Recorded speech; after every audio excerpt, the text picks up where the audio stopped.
Hello student, मैं अभिषेक गुप्ता स्वागत करता हूं आपके अपने YouTube channel Abhishek classes for commerce में।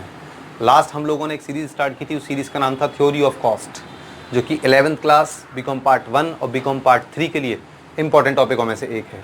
आज उसी सीरीज़ को कंटिन्यू करते कुछ क्वेश्चन आपके लिए लेकर आया हूँ सामने, चलिए देखते हैं। पहला क्वेश्चन जो है ये किसी बुक से नहीं है, मैंने खुद से बनाया है। एक्चुअली इसमें क्या करना है, आपको इस टेबल को फुलफिल करना है, ठीक है। इसमें हमको आउटपुट दिया है 0 1 2 3 4 5 6 7 8, ठीक। टोटल फिक्स कॉस्ट दी है केवल 0 आउटपुट की 100। टीवीसी आपको 2 ब्लैंक दी गई हैं, बाकी एएफसी कंप्लीटली ब्लैंक है, एएफसी कंप्लीटली ब्लैंक है, एसी कंप्लीटली ब्लैंक है और एक पॉइंट पर आपकी एमसी भी कंप्लीट है। तो आपको ये पूरी टेबल को फुलफिल करना है। चलिए तो स्टेप टू स्टेप चलते हैं। सबसे पहले हमको ये बात पता है कि TFC are always be constant. तो टीएफसी तो कांस्टेंट होती है, तो 0 पर अगर 100 आई है तो 1 पर भी 100, 2 पर भी 100, 3 पर भी 100, 4 पर 100, 100, 100 और 100, ये 100 ही चलेगी, ठीक। अब परेशानी ये आ गई, अगर हमारे पास एबीसी होती तो एबीसी का मल्टीप्लाई अगर मैं आउटपुट से करता तो मेरी टीवीसी आ जाती, लेकिन नहीं है। तो इसके लिए हमेशा एक ट्रिक याद रखें, जिस पॉइंट पर आपको टीवीसी गायब है उस पॉइंट से ऊपर वाला टीवीसी लीजिए। जिस पॉइंट पर टीवीसी मिसिंग है उस पॉइंट के ऊपर वाली टीवीसी और उसके ठीक सामने वाली एमसी को आप टोटल कर दें तो 60 और 240 300, ठीक। सेम वही चीज, जिस पॉइंट पर टीवीसी गायब है उससे ऊपर का टीवीसी और उसके ठीक सामने का एमसी काउंट कर दीजिए, टोटल कर दीजिए। 450 प्लस 90 आपका होता है 540, ठीक। तो आपका टीएफसी कंप्लीट हो गया, टीवीसी कंप्लीट हो गया और टीसी कंप्लीट हो गया। बाकी बच जाते हैं, अच्छा अभी ये और रह गया, एमसी निकालने का फॉर्मूला क्या होता है, change in TC upon change in quantity. तो चेंज इन टीसी कितना है, चेंज इन टीसी है इसके लिए पहले था 470, अब हो गया 550। तो change in TC 550 minus 470, 0 1 carry ली, 15 में से 7 गया 8, तो 80। और इन दोनों की क्वांटिटी में डिफरेंस कितना है 1, तो 80 में डिवाइड लगाओगे 1 का तो यहाँ जाएगा ये 80। क्लियर। तो एनसी पूरी complete, TC complete, TVC complete, TFC complete और आउटपुट तो है ही कंप्लीट, ठीक है। अब ये 3 आपके लिए होमवर्क हैं, ये मैं नहीं बताऊंगा आपको क्योंकि मैं आपको ये बता चुका हूं, बस फॉर्मूला समझा दूंगा। एएफसी का कैसे निकाल सकते हैं भाई, अगर टीएफसी में क्वांटिटी का डिवाइड लगा दें तो एएफसी आ जाएगा, टीवीसी में क्वांटिटी या आउटपुट का डिवाइड लगा दें एबीसी आ जाएगा। जब एएफसी और एफसी आपके एएफसी और एबीसी आपके पास है तो इन दोनों का टोटल कर लीजिए, एसी आ जाएगा। या टीसी में आप क्वांटिटी का डिवाइड लगा देंगे तो आपका एसी आ जाएगा। एसी को इन सारे फॉर्मूलों को अगर आप किसी भी फॉर्मूले से सॉल्व करते हैं, मैंने हर एलिमेंट के 2 फॉर्मूले आपको दिए हैं, आप किसी भी एलिमेंट को किसी भी फॉर्मूले सॉल्व करेंगे दोनों फॉर्मूलों से आंसर सेम ही आएगा, कभी चेंज नहीं आएगा। क्लियर। और एक इंपॉर्टेंट चीज, हमेशा अगर आपको आउटपुट 0 दिया गया है तो 0 वाले आउटपुट पर आप एमसी कैलकुलेट नहीं करते, क्योंकि आप उसका कंपैरिजन किससे करेंगे, आप हमेशा 1 से स्टार्ट करते हैं। वो कैसे करेंगे वो और समझा देता हूं। चेंज इन टीसी कितना आ रहा है 90, चेंज इन आउटपुट कितना आ रहा है 1, इसलिए आया 90। उसके बाद चेंज इन टीसी कितना आ रहा है चेक करिए, और चेंज इन आउटपुट कितना आ रहा है डिवाइड लगा दीजिए तो आपका एमसी आ जाएगा। आपको ऐसे ही एमसी अपने मेजर करने हैं, ठीक है। तो ये था आपका पहला क्वेश्चन। अब बात करते हैं दूसरे क्वेश्चन की। दूसरा क्वेश्चन थोड़ा सा, अब तक के जो हमने जितने भी क्वेश्चन किए वो थोड़ा सा डिफरेंट है, उससे आपके सामने रखता हूं वो क्वेश्चन। चलिए देखते हैं जरा, और मैं भी पढ़ रहा हूं क्वेश्चन को। With the help of following data for 60% activities prepare the budget for production at 80% and 100% capacity. हमको जो डेटा गिवन है वो 60% कैपेसिटी का गिवन है, इसकी हेल्प से हमको 80 और 100% कैपेसिटी का डेटा निकालना है। तो 60% कैपेसिटी पे क्या है, 60% कैपेसिटी पर 600 यूनिट प्रोड्यूस होती हैं। मटेरियल की कॉस्ट दी गई है 100 रुपीज़ पर यूनिट, लेबर है 40 पर यूनिट, एक्सपेंसेस है 10 पर यूनिट, फैक्ट्री एक्सपेंसेस है 40,000 का, जिसमें 40% फिक्स्ड है। चलिए, तो 60% क्या होगा, वेरिएबल।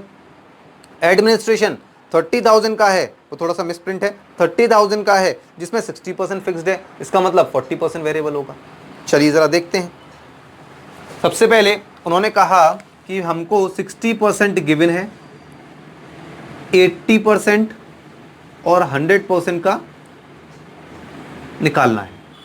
चलिए, 60% कैपेसिटी पर 600 यूनिट प्रोड्यूस होती हैं, तो 80% पर और 100% पर कितनी होंगी, यूनिटरी मेथड लगाइए। 60 पर 100 तो 80 पर कितना, तो 80 multiply by 600 divide by 60 equals to 60 से 600 कट गया 10 टाइम, तो 800 यूनिट। 60 पर 600 तो 100 यूनिट पर कितना, तो 100 मल्टीप्लाई बाय 600 डिवाइड बाय 60, 60 से 600 कट गया 10 टाइम, तो ये हो जाएगा 1000 यूनिट। हमने पहले यूनिट पता कर ली, ठीक। तो 600 यूनिट, 800 यूनिट और 1000 यूनिट, ठीक।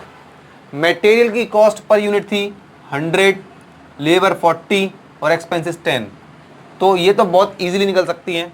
100 multiply by 600 60,000, 100 multiply by 800 80,000, 100 multiply by 1000 1 lakh, 40 multiply 600 6 4 24,000, 40 multiply by 800 equals to 32,000, 40 multiply by 1000 equals to 40,000, 10 multiply by 600 6,000, 10 multiply by 800 8,000, 10 multiply by 1000 equals to 10,000। ये हमारे आगे जो हमें पर यूनिट गिवन थी। अब बात करते हैं जरा फैक्ट्री की, फैक्ट्री ओवरहेड्स। फैक्ट्री ओवरहेड्स जो हमको टोटल दिए गए थे वो थे 40,000 के। हाँ, इसमें से 40% था फिक्स्ड, तो ये ऑब्वियस है कि 60% होगा वेरिएबल। तो 40,000 का 40% फिक्स्ड हो गया 16,000, ये कंफर्म्ड बात है। और we know very well fix cost are never be change. 16 16 और 16 किसी भी कैपेसिटी पर हो, आपका रिमेनिंग वेरिएबल कितना बचा, या तो आप 40 में से 16,000 को लेस कर लीजिए, या फिर सीधा सीधा 40,000 का 60% निकाल दीजिए 24,000। क्लियर, वो मैंने 24,000 रख दिए यहाँ पर।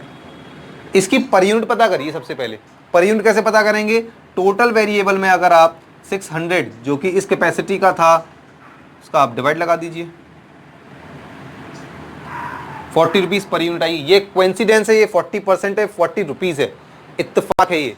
तो वही मैंने आपको यहाँ करके दिखाया, 40 जो कि टोटल एक्सपेंडिचर था, जिसमें से 16,000 जो कि फिक्स था मैंने हटा दिया, ये आ गया मेरा टोटल वेरिएबल। टोटल वेरिएबल में आप यूनिट का डिवाइड लगा देंगे तो 40 रुपीज़ आपकी पर यूनिट आ जाएगी।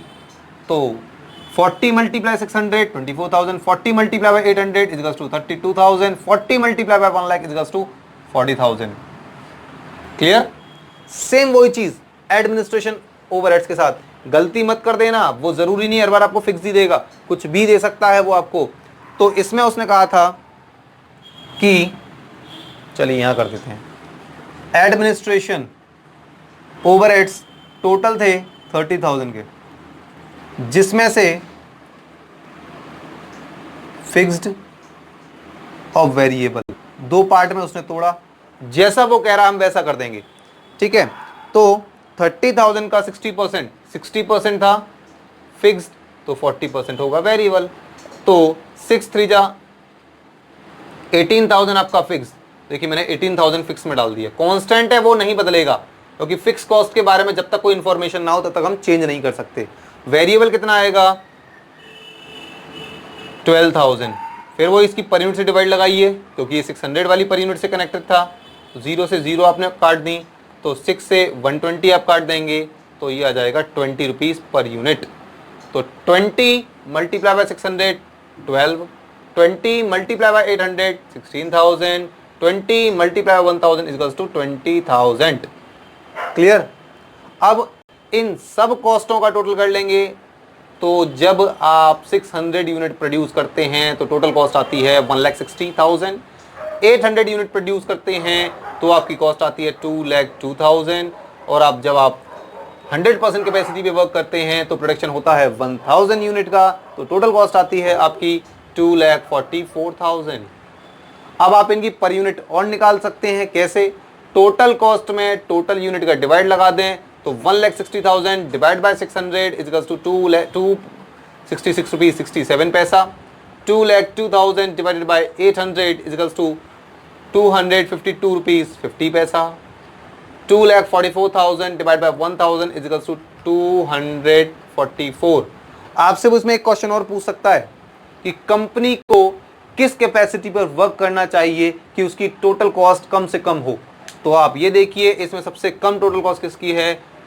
244। तो कंपनी को अगर 1000 कैपेसिटी पे वर्क करती है तो ज्यादा बेनिफिट मिलेगा, उसकी कॉस्ट कम आएगी, कम से कम आएगी। क्लियर। एक चीज और ध्यान रखें, ये जो फैक्ट्री ओवरहेड्स था और ये एडमिनिस्ट्रेशन ओवरहेड्स, ये कौन से एक्सपेंडिचर थे? फिक्स्ड या वेरिएबल? देखते हैं। ये फिक्स्ड हो नहीं सकते बिकॉज चेंजेस आ रहे हैं हर बार। वेरिएबल हो नहीं सकते क्योंकि कांस्टेंट भी है। इन एक्सपेंसेस का कुछ पार्ट फिक्स्ड है, कुछ पार्ट वेरिएबल है, तो ये सेमी वेरिएबल है। तो मैंने आपको स्टार्टिंग में फर्स्ट वीडियो में जब इसका इंट्रो दिया था आपको मैंने, तब वो समझाया था। तो ज्यादा नहीं आता ऐसा क्वेश्चन इससे रिलेटेड, लेकिन शायद आ जाए, बाई चांस आ जाए, तो हमें तैयारी अपनी पूरी रखनी चाहिए, इसलिए मैंने आपको ये भी क्वेश्चन करा दिया। तो ये था आपका theory of cost and cost measurement से रिलेटेड कुछ क्वेश्चन। आई होप आप लोगों को ये समझ में आए होंगे। और आपने अगर मैंने लास्ट 2 वीडियो और इस टॉपिक में बनाई हैं, अगर आपने वो नहीं देखी हैं तो रिकमेंड करूंगा वो पहले देखिए, क्योंकि मैं जब भी कोई क्वेश्चन सॉल्व करता हूं तो 0 से अप पे जाता हूं, डाउन टू अप जाता हूं, इसलिए आप सीरियल टू सीरियल चलें, वो ज़्यादा अच्छा रहेगा आप लोगों की पढ़ाई के लिए। तो तब तक के लिए इजाज़त दीजिए मुझे, बने रहिए हमारे साथ और हमारी वीडियो को ज़्यादा से ज़्यादा लाइक करें, शेयर करें, सब्सक्राइब करें। Thank you so much.